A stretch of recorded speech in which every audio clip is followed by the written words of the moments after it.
그 평상시에 기도도 늘 하겠지만은 한국에 참 진풍경이 하나 있는데 수능 시험이 다가오면 교회마다 새벽 기도가 꽉꽉 찬다고 합니다. 교회뿐만이 아닙니다. 재밌는 것은 모든 사찰에도 수능 시험이 되면 불교 믿는 많은 사람들이 또 사찰에 가서 공을 들이고 기도를 한다고 합니다.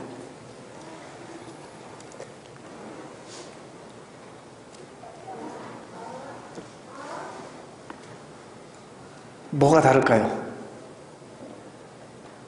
아니, 여러분들은 이렇게 여러 가지로 이야기할 수 있겠지만 밖에서 아직 신앙이 없는 사람들이 볼 때 뭐가 다를까? 전혀 다른 게 없습니다. 오늘은 좀 본질적인 이야기를 조금 하려고 합니다.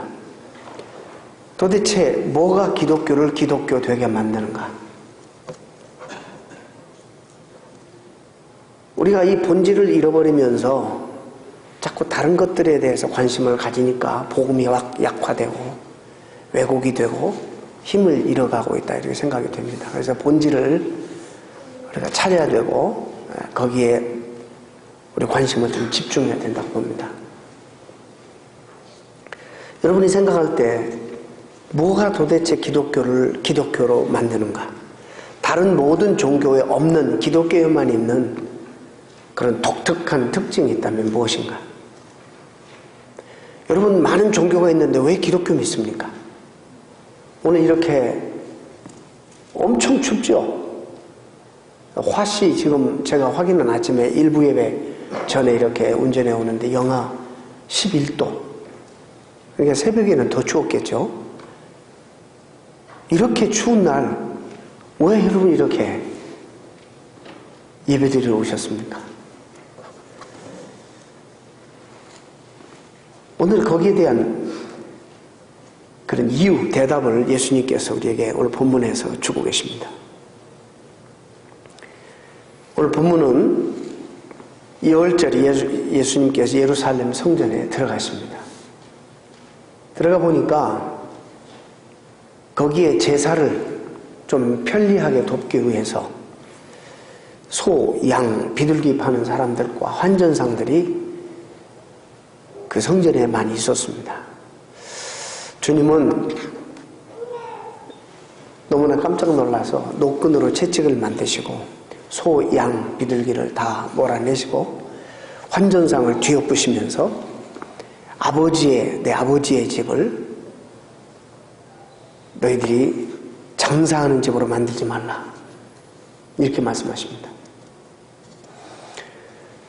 감히 도대체 하나님을 상징하는 그런 이 성전, 하나님은 보이지 않고 마치 그러기 때문에 이 성전을 이렇게 웅장하고 아름답게 지어서 이곳에서 하나님을 모시고 하나님이 허락하신 율법의 요구에 따라 제사를 드리고 그래서 하나님과 관계도 늘 회복받고 그 다음에 정한 시간 내에 들어가서 정한 시간에 기도함으로 그곳에서 하나님의 약속이 실현되고 이루어지기를 간절히 사모하는 그 유대인들이 하나님을 정말 상징할 만한 그런 성전을 들어와서 이런 난동을 부리는 어떤 면에서 예수님을 이해할 수가 없었어요. 그래서 이렇게 물어요. 누가 이런 권세를 당신에게 주었습니까? 무슨 권세를 가지고 감히 성전에 와서 아버지 집이라고 하고 이런 일을 베푸는 겁니까? 그런 표적을 우리에게 보여주라. 당신이 이렇게 할 만한 사람인지 표적을 우리에게 보여달라. 이렇게 요구합니다. 오늘 요한복음에는 유대인들이라고만 나왔지만 마가복음에는 이 사건을 다루면서 제사장들과 서기관들이라 이렇게 구체적으로 또 이야기합니다. 아무튼 모두가 다 예수님의 자신의 행위에 대한 증거를 대라고 요구했다는 점에서는 같은 말씀입니다. 사실 유대인들의 신앙 성장과 이 쉐입은 어떻게 되냐면 어떻게 가만히 보면은 이 표적을 구하는 신앙으로 이렇게 그들이 신앙이 발전된 것 같기도 해요. 창세기 15장에 하나님이 이들의 조상인 아브라함에게 나타나십니다. 그래서 어마어마한 약속을 주시죠. 그러니까 이 아브라함이 뭘 요구하냐면 표적을 요구합니다. 당신 정말 하나님이시라면, 그리고 이 말씀이 내가 정말 그대로 이루어질지 내가 믿을 수 있도록 증거를 달라고 하나님께 요구를 합니다. 그 이후에 구약에 보면 정말 하나님께서 당신을 이렇게 물체적으로 보일 수가 없기 때문에 수없이 많은 표적들을 통해서 하나님 백성들을 이끄시는 그런 부분들이 구약에 많이 나옵니다. 호렙산 불타는 가시들로에서 하나님 명령을 받은 모세도 확실한 증거를 구하잖아요. 표적을 보여달라. 그러니까 하나님께서 표적을 보여주시는데 손이 문둥이가 되게 하고 또 꺼내니까 바른 손이 되게 하고 이러지 않습니까? 지팡이 끝을 집으니까 뱀이 되고 뱀의 꼬리를 잡으니까 다시 지팡이가 되고 출입사건, 홍해바다, 재앙, 만나, 메추라기, 반석을 쳐서 물 나오는 것, 구름 기둥과 불 기둥으로 인도하시는 것, 이 모두가 다 사실 표적이야. 뿐만 아닙니다. 사사시대와 왕정시대에도 이런 표적들이 그치지 않았습니다. 이런 탓인지 유대인들이 신앙 형성이 마치 표적을 구하는 그런 신앙으로 형성이 되어 간 것 같습니다. 이런 맥락에서 주님이 지금 예루살렘에 성전에 들어가셔서 이런 일을 행하실 때에 자연적으로 이들은 예수님에게 당신이 무슨 권한을 가지고 이런 일을 행하시는지, 당신이 이 집을 아버지의 집이라고 하고 이제 조금 비약하면 당신이 메시아라고 한다면 표적을 보여줘야지 우리가 믿을 수 있지 않겠는가, 이런 이야기입니다. 오죽 유대인들이 표적을 좋아했으면, 표적 신앙이 중심이 되었으면 사도 바울이 고린도전서 이렇게 얘기해요. 유대인 너희들은 표적을 구한다. 너희들은 표적을 구하고 헬라인은 뭘 구한다 그랬어요? 지혜를 구한다. 유대인들은 표적을 구하고 헬라인들은 지혜를 구한다. 이렇게 사도 바울이 이야기합니다. 이들의 이적신앙, 표적신앙 이해할 만합니다. 정말 하나님이 명실상부하게 하나님이시라고 한다면 사람들이 할 수 없는 어떤 하나님만이 할 수 있는 사람들과 근본적으로 다른 표적들을 보여줘야 한다는 생각을 이들이 강하게 가지고 있었다는 것입니다. 그런 맥락에서 오늘 이 사건을 먼저 우리가 들여다봐야 됩니다. 이 요구는 이스라엘 백성들이 조금 비약하면 오늘날까지도 같은 요구를 가지고 있습니다. 이미 메시아로 오셨는데 이들이 기대하는 표적이 아니었어요. 이들이 원하는 표적, 이건 뭐냐면 철장 권세를 가지고 로마를 정복하고 그 다음에 이 전 세계를 다스릴 정치적인 메시아, 강한 힘을 가지고 그냥 맥없이 십자가에서 돌아가시는 이런 예수 말고 정치적으로 어떤 누구도 감히 감당할 수 없는 세력을 가지고 이 세상을 정복해버리고 다스릴 그런 메시아, 그런 표적을 이들이 기대했는데 주님이 세우신 나라는 그런 나라가 아니었잖아요. 그래서 이들이 바랐던 표적이 아니었기 때문에 그분을 메시아로 인정을 지금까지도 않고 있는 거예요. 자, 오늘 우리가 신앙생활하면서 내가 바라고 기대하는 표적과 하나님이 우리를 통해서 보여주시길 원하는 표적 사이에 분명한 차이가 있다는 것을 우리가 알아야 돼요. 이것이 뭔가를 또 우리가 발견해야 됩니다. 우리 신앙생활에서 업앤다운이 심하고 신앙생활에 스테이블하지 않고 날마다 이렇게 하는 것은 우리가 신앙생활에 견고한 기초 위에 세워있지 않기 때문이에요. 이런 부분을 한번 여러분 생각해 보시길 바랍니다. 이 유대인들의 이런 표적신앙은 결국 낯설지 않은 것입니다. 요즘도 많은 그리스도인들이 그런 표적을 구합니다. 심지어 하나님에게 뿐만 아니라 믿는 우리에게까지 세상 사람들은 표적을, 너희가 그리스도인, 참된 그리스도인이라는 사실을 뭘로 증거할 거냐? 표적을 보이라. 이렇게까지 말하는 시대에 우리가 살아가고 있습니다. 또 그래서 신앙생활 잘하는 사람들 가운데 또 희한한 그런 일들을 많이 합니다. 분명히 신앙생활 잘하면 이런 증거들이 겉으로 표면적으로 나타난다고 가르칩니다. 그리고 굳게 믿게 합니다. 성경에도 하나님 나라는 말에 있지 아니하고 능에 있다고 말씀하시기 때문에 그런 말씀도 자주 인용합니다. 그래서 심지어 이들이 원하는 겉으로 드러내는 표적이 따르지 않는 것은 이건 신앙생활이 죽은 것이다라고까지 이야기합니다. 여러분, 이 표적을 이해하는 데 있어서 여러분 상당히 그 정의가 다르겠죠. 그럴 수도 있지만 아닐 수도 있어요. 그들이 원하는 표적이 무엇이고 또 주님께서 마땅히 우리를 통해서 드러내시고자 원하시는 표적은 무엇인가? 여기에 차이가 있다는 것도 여러분 아셔야 돼요. 먼저 표적에 대한 주님의 태도를 한번 살펴보겠습니다. 요한복음 바로 2장을 뒤에 가면 4장 48절에 너희는 표적과 기사를 보지 못하면 도무지 믿지 아니하는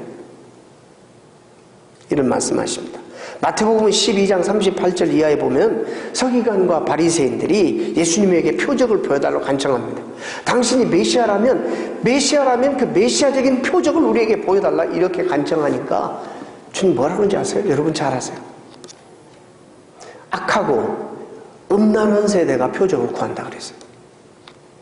이 말씀이 굉장히 긍정적으로 그건 좋은 신앙이다 이렇게 권장한 그런 대답이 아니에요. 악하고 음란한 세대가 표적을 구하나 내가 너에게 보일 표적은 선지자 요나의 표적밖에 없다. 요나의 표적이 뭘까?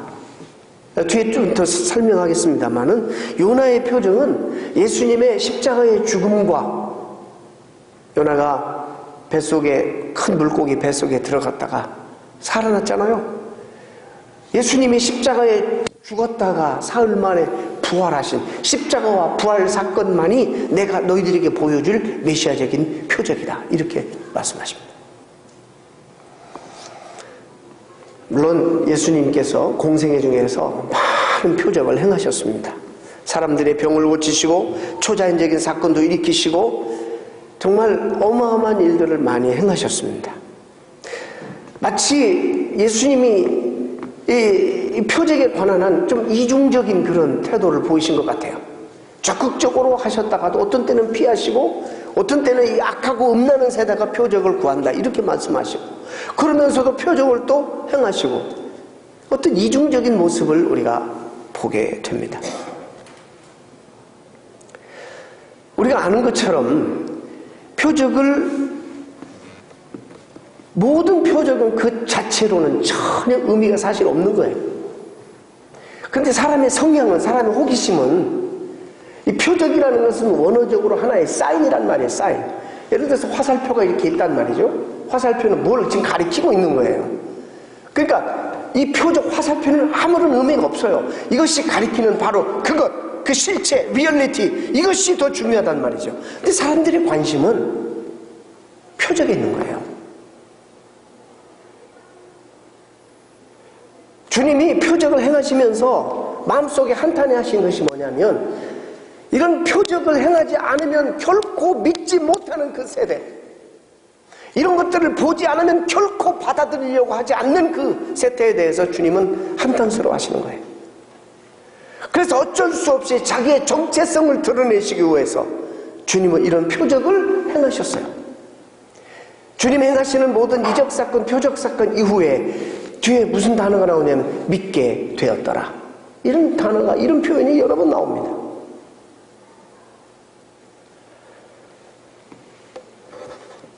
모든 표적은 말씀드린 대로 그 표적이 목적이 아니라 그 표적이 가리키는 바, 이걸 행하시는 분은 사람이 아니라 하나님이시고 하늘에서 오신 바로 하나님만이 이런 일을 행하신다는 것을 그분을 보여주기 위해서, 계시하기 위해서 그렇게 합니다. 오늘도 표적을 정말 쫓아다니고 따르는 그런 사람들의 말은 그렇게 하지 않아요.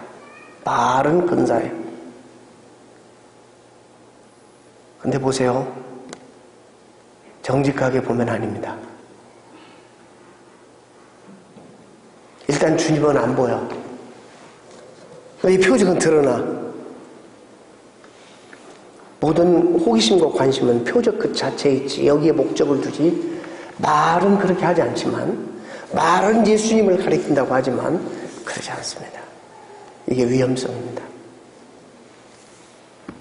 예수님은 이런 표적을 통해서 하나의 진실, 본질적인 진실, 곧 예수 그리스도께서 메시아라는 사실을 말하기 위한 방편과 수단으로 사용했지 이것이 목표가 아니었다고 말씀합니다.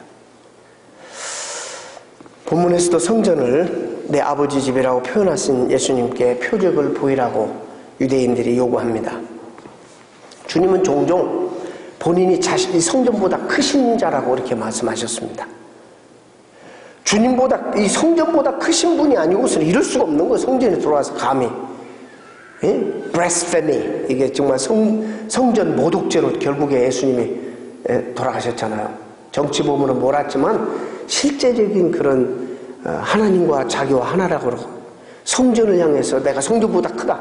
성전 모독죄예요. 하나님처럼 여겼던 성전을 모독했다 이겁니다. 그것도 대단히 중요한 죄명, 유대인들에게 있어서는 예수님의 죄목이었습니다. 이 성전을 헐라. 표적을 보여달라고 했더니 성전을 헐으래요. 그럼 내가 사흘 만에 일으키라. 그 성전은 어떤 성전입니까?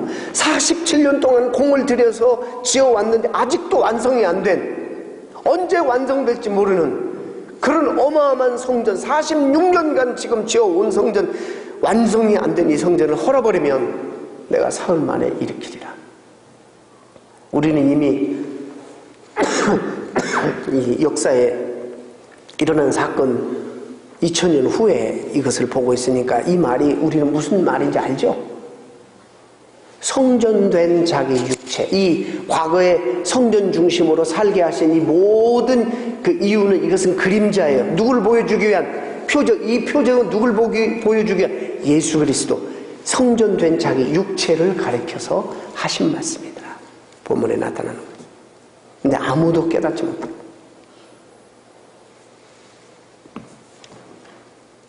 엉뚱한 답변 아닙니까? 표적을 보여주세요 이러는데 주님은 엉뚱한 답변합니다. 이스라엘 백성들은 예루살렘에 하나님이 임재한다는 사실을 굳게 믿어왔습니다. 그래서 자기들의 모든 삶과 민족적인 그 정서가 모든 걸 다 동원해서 투자해서 성전을 복원하고 유지해 왔습니다. 그들에게 예루살렘 성전은 바로 하나님 자체였어요. 하나님이 살아계시며 이 성전에 계신 하나님, 바로 그 하나님이 그들의 하나님이라는 사실을 믿는, 그래서 이 보이지 않는 하나님이 보여주는 실증적인 표적이 바로 이 성전이었습니다. 그래서 그들의 삶은 예루살렘 성전 중심으로 이루어졌습니다. 성전이 없는 유대교 상상할 수가 없는 것입니다. 불교도 절을 지을 때 꽤 화롭게 짓고 부처의 상을 어마어마하게 이렇게 멋있게 크게 만듭니다. 이것을 통해서 모든 종교가 종교심을 한번 일으켜보겠다, 발휘시키겠다는 생각, 이것은 동서고금을 막론하고 모든 종교에 나타나는 현상이라 그래 볼 수 있습니다. 특히 예루살렘을 중심으로 모여 사는 유대인들의 삶의 목표, 아까 제가 말씀드렸죠. 이곳에 있으면서 그 구약에서 모세와 선지자를 통해서 총망라하게 약속한 메시아, 이들이 기대하는 표적 메시아를 기다리는데, 이 메시아가 지금 로마의 속국의 식민지로 있는 이들을 해방시킬 뿐만 아니라 전 세계를 다스리는 정치적인 왕 중의 왕으로 오셔서 이 세계를 제패하는 그런 표적을 그들이 그곳에서 기다리고 있었던 것입니다. 그런데 예수님은 이걸 헐면 내가 사흘 만에 일으킨다. 우리가 너무나 잘 압니다. 무슨 의미인지. 그런데 그 당시에 제자들마저도 이해를 못했다는 거예요. 언제 제자가 이해했어요? 부활 사건이, 실제적으로 십자가 사건과 부활 사건이 지난 다음에, 그것이 현실로 일어날 때, 역사의 그들의 현상에 이것이 사건으로 일어났을 때, 그때서 비로소 주님이 하신 말씀이 무슨 말씀인지를 이해하게 되었다라고 기록하고 있습니다. 제자들도 이해하지 못했습니다.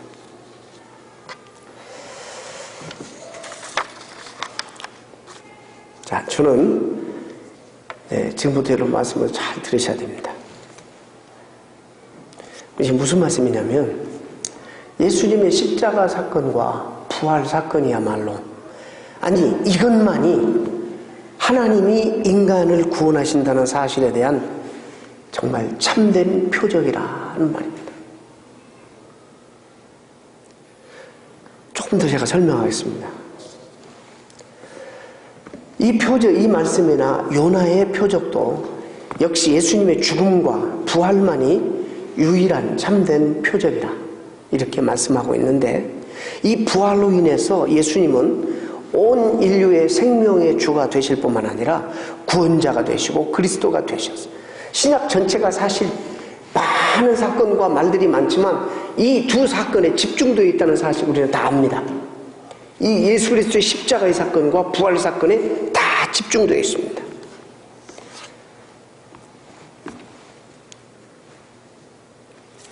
오늘 많은 그리스도인들이 여전히 안타깝게도 본문의 유대인과 같은 이런 표적 신앙에 머물러 있습니다. 저는 이 표적 자체를 부인하거나 또 부정적으로 여기지 않습니다. 그런데 여러분, 이것은 절대 기독교만의 독특한 것이 아니에요. 모든 종교에 나름대로 표적들이 다 있어요. 이것이 현혹되지 않으면 사람들이 갈 수가 없는 거예요. 그 종교를 믿을 수가 없어요. 도대체 무엇이 기독교를 기독교로 만드는가? 오늘 지금 그 얘기를 하고 있는 거예요.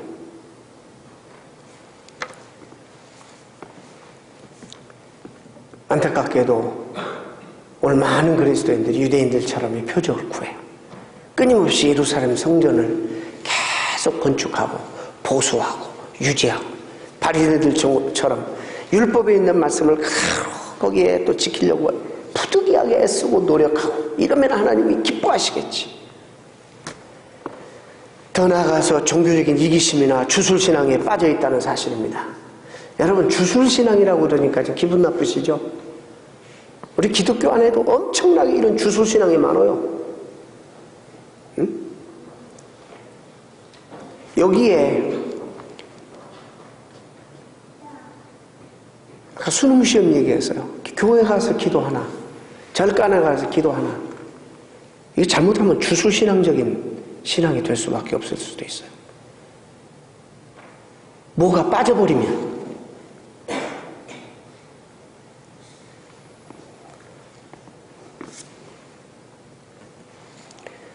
우리가 꼭 알아야 할 사실은 표적들만 추구하는 표적신앙은 우리의 영혼과 또 우리의 신앙생활을 왜곡하고 만들 수도 있고 우리를 그렇게 자극할 수 있습니다. 그래서 하나님이 마치 내 느낌에 하나님의 확실한 약속과 말씀은 좀 제쳐두고 내 느낌에 이런 표적들이 나에게 있으면 하나님이 더 구체적으로 나와 함께하는 것 같고 나와 살아서 더 역사하시는 것 같은 그런 느낌과 확신을 가질 수 있습니다. 나쁘다는 게 아니에요. 우리 이런 것들이 사실 있어야 돼요. 그런데 우리가 이런 걸로 말하면, 이런 역동적이고 이런 표적적인 것을 말하면 박태선이 우리 못 따라갑니다. 문선명의 집단 못 따라갑니다. 지금 이만희 신천지 못 따라갑니다.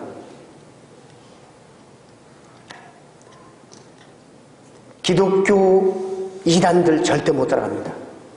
왜 이단에 빠져요? 왜 멀쩡한 사람들이 그런 데 빠져요? 그들이 빠질 만한 것이 있습니다.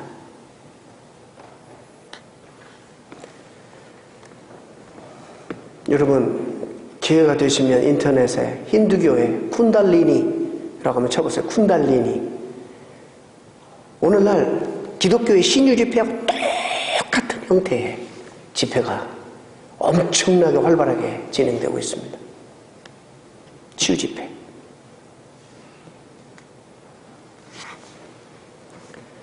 안타깝게도 우리는 이런 표적 신앙을 쉽게 포기하거나 벗어버릴 수가 없다는 것입니다. 왜냐하면 이 세상이 우리를 향해서 표적을 보이라고 하기 때문에 뿐만 아니라 우리 스스로도 하나님이 보이질 않기 때문에 이런 표적들을 좀 우리에게 주시면 잘 믿을 텐데 라는 이런 생각과 호기심이 늘 우리에게 있습니다. 우리에게 어떤 내가 확인할 수만 있고 볼 수만 있고 조금만 붙잡을 수만 있다면 내가 정말 견디기 힘든 이런 어려운 삶도 잘 견디고 신앙생활도 얼마든지 내가 잘할 수 있을 텐데 라는 이런 기대와 그래서 이 표적을 구하는 간절한 노력들이 우리 모두에게 얼마나 있는지 모릅니다. 그래가지고 이런 것들, 이런 심리를 이용해서 막 정기적으로 대중집회를 열고 이런 심리적인 공허한 약점들을 이용해서 병들고 어려운 사람들 수없이 많은 집회에 참석합니다. 수천 명씩 모입니다. 이런 종교 현상은 이 표적 신앙을 요구하는 유대인들이나 한국인들 정서가 비슷한 것 같아요. 나는 어떻게 살아도 상관이 없어요. 나는 어떻게 해도 상관이 없어. 근데 이 자리만 오면 나는 복을 받게 돼 있어.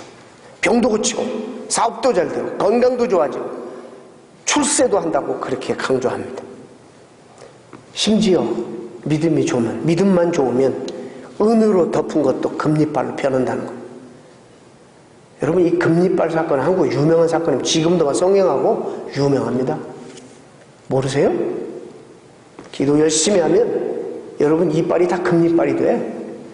응? 유명한 사건입니다. 저는 지난주 점심시간에 목사님 한국이 큰일 났어요. 왜요? 그것이 알고 싶다. 예배 오기 전에 좀 봤는데 무슨 홍혜선 선교사라는 사람이 사람을 전쟁서를 퍼뜨려가지고 유혹에 빠져서 집을 떠나고 가정을 버리고 난리가 났습니다. 집에 가서 제가 다 봤어. 중요한 것은 수십 명의 목사님들이 거기에 따라다니는 거예요.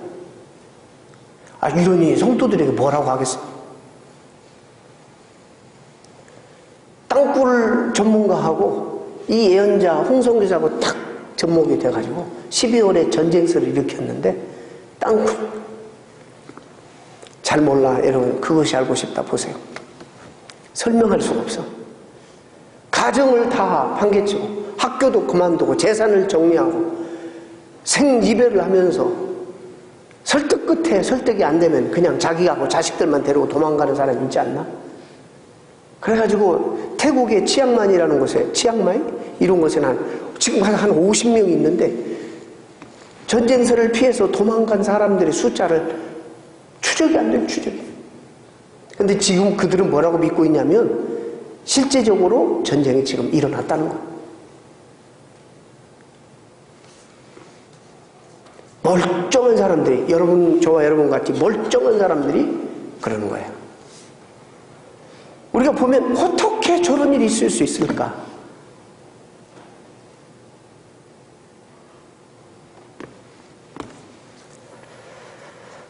표적만을 구하는 표적신앙은 결코 답이 아닙니다. 우리가 지금 제가 이 얘기하는 오늘 주보에도 실었습니다. 주보 오늘 여러분 꼭 이 글을 읽어보시기 바랍니다. 내가 아는 것이고 수없이 목사님이 말씀하신 것이고 그 성경에서 그런 주제에 대해서 얘기하고 그러니까는 시시합니까? 구원의 유일한 표적인 예수 그리스도의 생명과 그 부활 사건에 온전히 집중하는 것이 우리가 사모해야 될 표적이에요.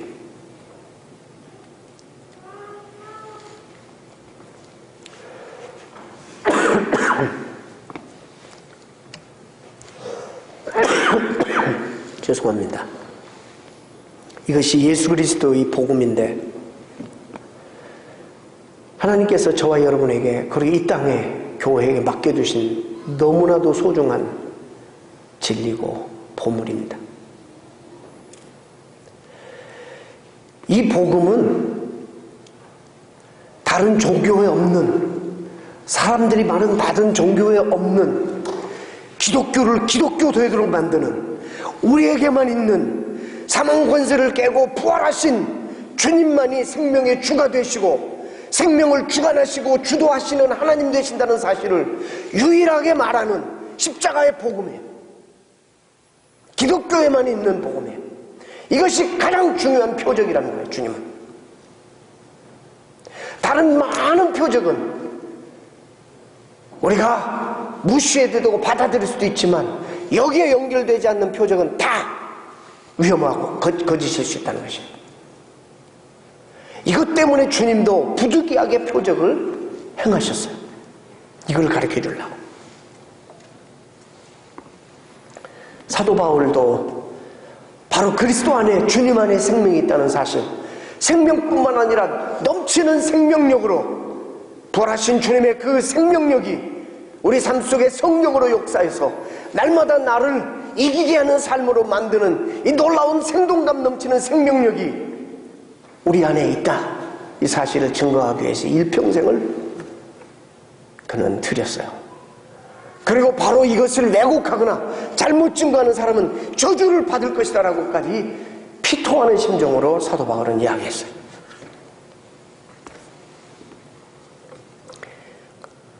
그래서 각 세대의 그리스도인들은, 저와 여러분들은 이 시대의 복음의 청지기들이에요. 이 생명력을 약화시키는 어떤 세력과도 우리는 투쟁하고 이것을 지키고, 시시하게 우리 하나님은 우리의 살림이나 조금 보탬이 되어주는 그런 하나님이 아니라 우리에게 생명을 주시고 영혼을 열어서 이 생명을 우리가 영원토록 보존할 뿐만 아니라 그 생명에서 우러나오는 생명력 넘치는 이 생명력이 나를 오늘도 살리고 나를 나되게 하고 세상을 이기고 나갈 수 있는 그런 힘과 능력을 제공하는 하나님의 성령의 능력이라는 것입니다. 이 시대에 그리스도인들이 저지르는 가장 큰 죄악 가운데 하나는 이 생명의 복음을 소홀히 여긴다는 거예요. 이것을 소홀히 여긴다는 거예요. 그리고 엉뚱한 거에 관심을 가진다는 거예요. 교회가 전하는 복음에 온전하지 못하면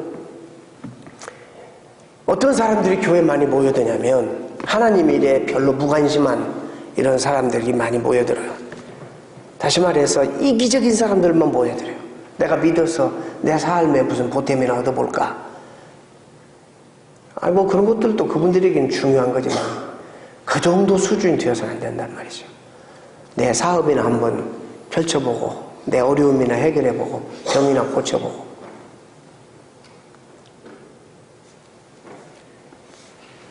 그럴 때는 그런 사람들을 관리하는 것은 교회에 더 큰 부담이 된다는 것이에요. 이런 사람들을 관리하기 위해서.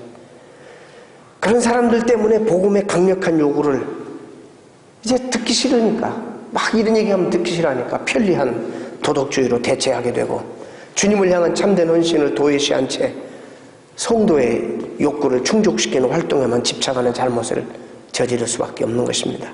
그렇게 되면 교회가 그리스도 중심이 아닌 활동 중심이 되어버리고, 육에 속한 다수의 교인들을 즐겁게 하기 위해서 진리를 가감하거나 왜곡하게 되는 것입니다.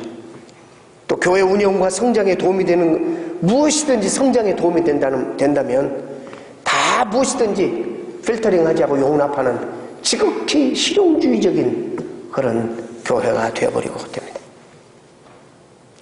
우리가 가지고 있는 이 복음은 우리를 구원하는 능력뿐만 아니라 우리의 삶과 세상을 변화시키는 능력이 있는 것입니다. 그런데 복음의 능력이 약화되어 버리면 오히려 세상 문화를 이해하려고 하는데 더 강조점을 두게 됩니다. 지금 이렇게 하지 않으면 사람이 안 와요.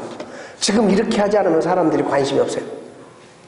그것도 무시할 수는 없지만 거기에 더 강조를 하게 되고, 그러면 그 결과 복음을 현대문화에 적합하게 꿰어 맞추기 위해서 끊임없이 왜곡하게 되고, 이런 현상이 나타날 수밖에 없고, 그렇게 될 때 결국에 복음은 순결함을 교회는 잃어버리게 돼요. 하나님 영광 빛을 가리우고 마치 맛 잃은 소금처럼 어떻게 돼요? 사람들에게 손가락질 당하는 교회가 된다는 것입니다. 여러분에게 한번 묻고 싶습니다. 말씀을 마치면서 묻고 싶은 질문 하나가 있어요. 심각하게. 그리스도께서 우리에게 베푸시는 생명, 구원, 그뿐만 아니라 구원받은 성도들에게 하나님께서 계속 주시는 생명력 있는 성령의 은혜, 생명력 자체로 나는 신앙생활에 부족한 것, 뭔가 더 있어야만이 나는 신앙생활을 할 수 있겠다 라고 생각하십니까? 주님이 주시는 그 생명과 생명력으로는 나는 양에 차지 않고 부족하다라고 여러분 생각이 드십니까? 주님에게 일어난 부활은 우주의 역사에서 유일한 하나님의 구원 사건입니다. 영원으로 열린 생명의 생생한 신비입니다. 그리스도의 부활 사건은 사망 권세를 깨시고 이기신 생명으로 부활하신 이 부활 사건은 생명의 주도권이 오직 하나님에게만 있다는 사실을 보여주는 표적입니다. 이것이 바로 기독교가 기독교 되게 하는 거예요. 우리가 믿는 하나님만이 생명의 주관자가 되신다는 거예요. 어느 누구도 우리가 빌어서 뭔가 얻어낼 수 있고 우리가 어떤 표적을 경험할 수 있지만 다 그런 건 시시한 것들이라는 거예요. 주님만이 생명의 주도권이 주님에게만 있다는 사실, 바로 이 부활 사건이 보여준 하나의 표적이라는 거예요. 너희가 표적을 구하느냐? 내가 너희에게 줄 표적은 이것밖에 없다. 요나의 표적밖에. 사흘 만에 내가 헐어버리라. 내가 사흘 만에 다시 일으키리라.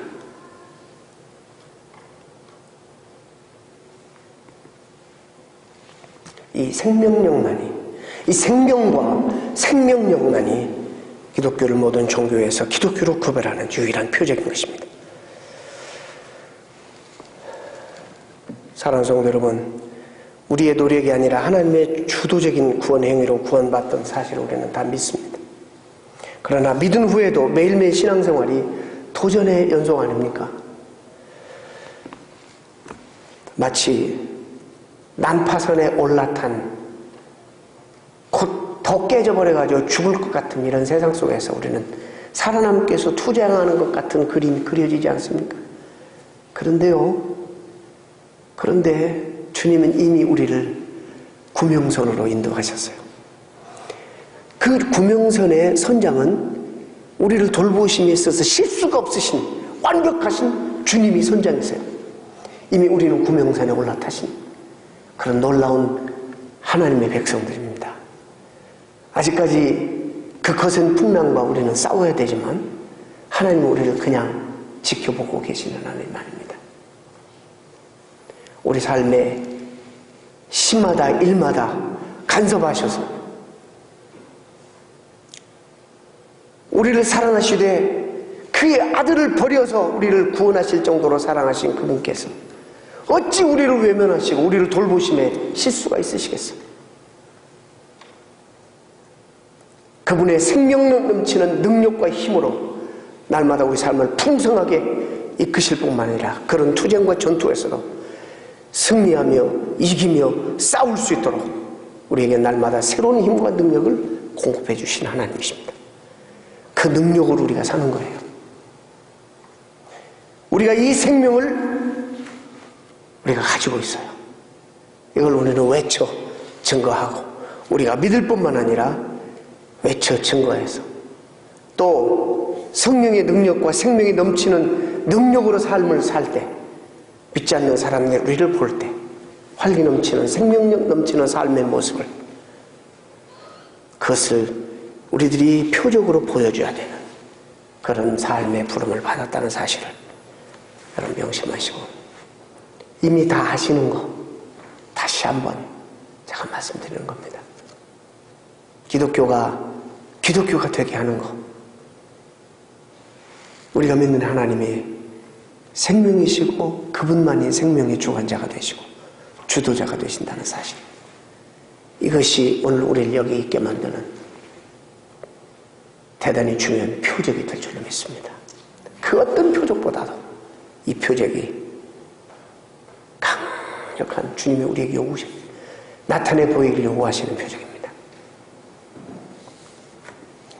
오늘 여기 글도 돌아가셔서 다 한 번씩 읽어보시고 오늘 말씀과 연관되는 거니까 읽어보실 수 있기를 바랍니다. 부디 사랑하는 성도 여러분, 이는 십자가의 복음을 맡은 청지기로서 이 생명을 누리고 드러내며 살 뿐만 아니라 평생 사도 바울처럼 모양은 다르고 양상은 다르겠지만 이 생명을 증거하며 사는 여러분 되시기를 주님의 이름으로 축원합니다. 축원드립니다. 기도하겠습니다. 하나님.